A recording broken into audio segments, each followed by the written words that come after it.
Part 3 of our road trip through Nova Scotia is taking us to Annapolis Valley. This is the land of orchards, vineyards, and tides. An incredibly beautiful part of Canada that I, embarrassingly, had no idea existed. From Digby in the west to Wolfville in the east, part 3 of our expedition through Nova Scotia takes us on a journey through time, history, and magnificent natural beauty. Come with us as we travel alongside the shores of the Bay of Fundy through the distinguished Annapolis Valley. Leaving Lunenburg and cutting right across the province, we headed towards Digby. It's known as Canada's natural aquarium and one of the best places in Nova Scotia for ocean excursions, like whale watching or lobster fishing tours. Our plan for the day was a lobster fishing boat tour, but unfortunately the weather wasn't on our side, and it had to be cancelled because of strong winds. Nevertheless, we decided to make the most of it and tour around and enjoy the scenery and small towns in the area. First, we visit Bear River. This small community is like a storybook village on stilts, and sometimes it's referred to as the Switzerland of Nova Scotia. This is because of the steep, picturesque valley created by the tidal Bear River. The village is home to numerous artists' studios, shops, and galleries, as well as our next spot, Bear River Winery, and allegedly the start of winemaking in Nova Scotia. The first vines in Nova Scotia were planted along the shores of Bear River in 1611 by French settlers. 400 years later, Bear River Vineyards grows Merlot, Chardonnay, Riesling, and more. The winery is housed in an original dairy barn built in the 1800s. It sits perched atop the hill overlooking the vistas of the valley below. The building is over 4 stories tall. Originally designed to aid in milk production, it now lends itself perfectly to winemaking. Where gravity once allowed cow's milk to pass through a hatch in the floor, the juice of crushed grapes makes the same journey into awaiting vats below. We were lucky enough to have a private tour of the building and the winemaking process this afternoon, and I believe these tours are offered most days in the summer. After a tour of the beautiful cellar full of reclaimed materials and furniture, it really felt like we were in an old world winery somewhere in Bordeaux, France. When it comes to trying the wines, this vineyard is unique. It gives you the option of a full service or self-guided tasting. You know us, we elected for both.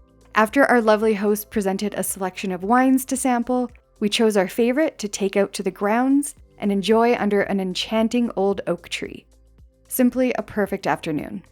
On our way back to Smith's Cove, a quiet and serene community, we couldn't pass by a brewery without stopping for a visit. Lazy Bear Brewing is a charming little microbrewery featuring a well-appointed rustic tap room and a large property to wander around, pint in hand. There's this beautiful covered deck to hang out on overlooking a cute little pond, and you might even be serenaded by the local frogs. A short drive down the road, we check into our hotel for the evening. The Harborview Inn. This original 1899 bed and breakfast is like your grandmother's house on steroids, in the best way. Beautifully quaint and perfectly maintained, this place will get you right in the nostalgia. We actually had the smallest room in the house, but as you can see, it was spacious and had everything we needed for an enjoyable stay, including a short walk to a private pool area.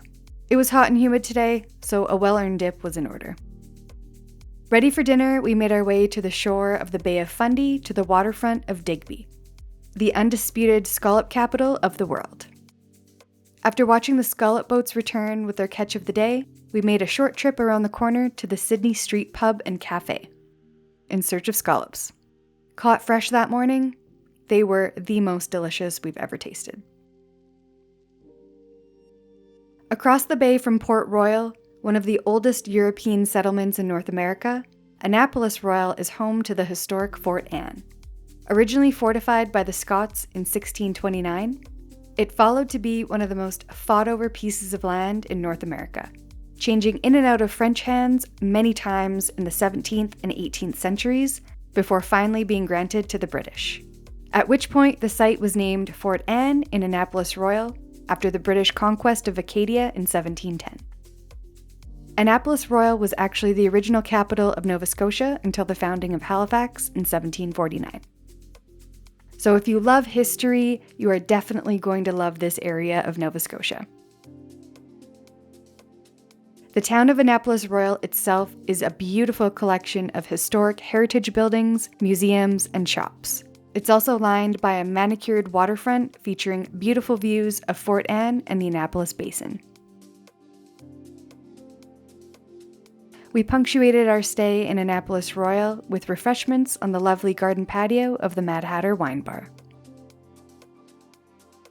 Some beautiful scenery and twisting roads later, we've worked up an appetite for some more of our favorite crustacean. As we continue our road trip through Nova Scotia, we are always on the hunt for more lobster. So today we found it at Hull's Harbor Lobster Pound. Lucky enough to arrive during low tide, Hull's Harbor greets you with a stunning view of the towering wharf and its dramatic breakwater. Making our way inside the pound, we were given the opportunity to select a lobster of seemingly any size, including this 22-pound behemoth. Reluctantly, we went slightly smaller.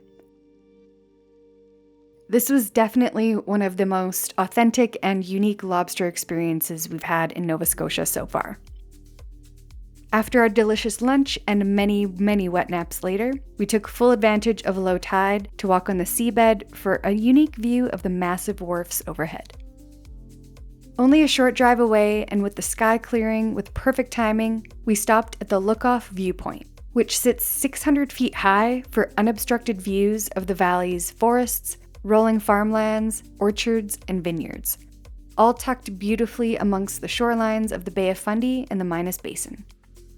With Wolfville as the destination and the sun dipping ever so slightly in the sky, the Benjamin Bridge Winery is a must-stop location on the way. We've made it to the Wolfville area, which is known for dozens of wineries. We're here at Benjamin Bridge, which has the most amazing view, but also this awesome patio, great modern building, trendy vibe. You can come for a tasting, flights, or just a glass of wine. Arriving in Wolfville, we checked into our mansion for the night, the Blomidon Inn. Originally built in 1881 as a private residence, the Blomidon Inn has been welcoming hotel guests for over 100 years. We checked into the Captain Burgess Suite.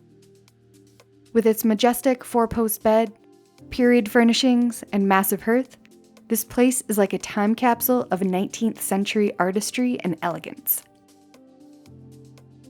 After a short walk into town, we grabbed a drink at one of the coolest breweries we've ever been to, the Church Brewery.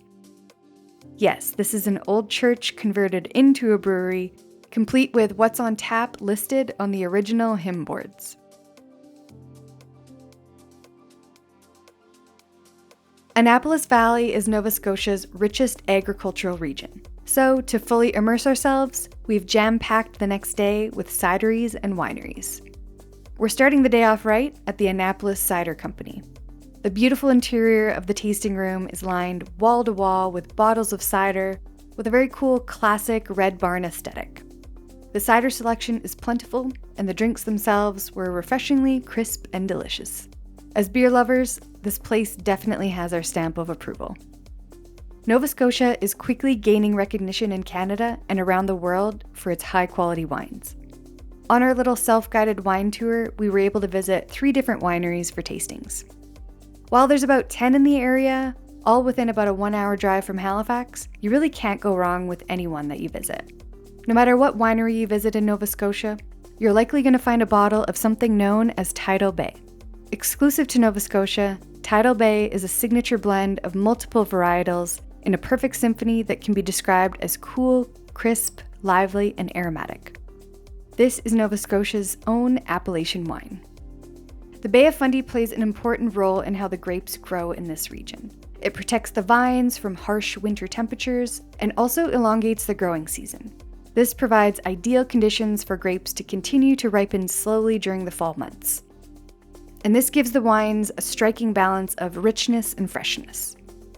We really enjoyed sampling the different tidal bay wines throughout the region, which were completely different from any other type of white wine that we've tasted elsewhere. While I lean towards whites, Chris always goes for the meaty reds, and there's no shortage of those either. Continuing to immerse ourselves, we drive to Brentcoat Head Park, home to the highest recorded tides in the world. 160 billion tons of water flows daily into the basin every 13 hours. This is where you can experience the most extreme tides on Earth. Here, the tidal range reaches over 50 feet at its greatest, from low tide to high tide. We timed our visit with low tide and took the chance to walk on the ocean floor, where we would otherwise be under 50 feet of water during high tide.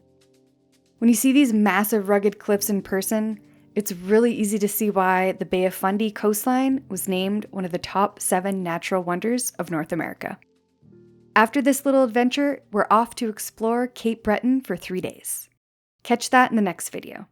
Thanks for watching.